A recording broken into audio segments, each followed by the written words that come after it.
ya kupata matokeo mengine ya aina yote ile katika mechi hii kulingana na ratiba ambayo tuko nao.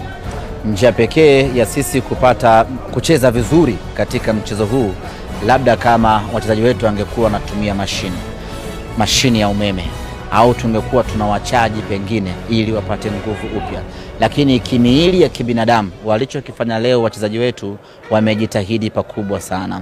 Ni ratiba ngumu kweli kweli. Mechi 3 ndani ya siku 7 pekee.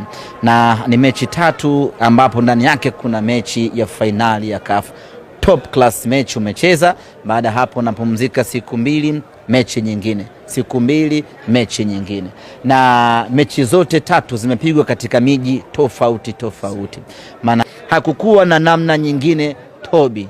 Leo tungepata kitu kingine cha ziada zaidi ya hiki ambacho tumekipata. Kwa hiyo tumepoteza, lakini hatuna wakumdai yeyote.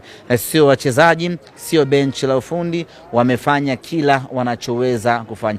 Wewe shabiki tu unachoka kuja kuishangilia timu yako kila siku. Ndani ya siku 7 uishangilie timu yako mara 3. Wewe tu mwenyewe unachoka.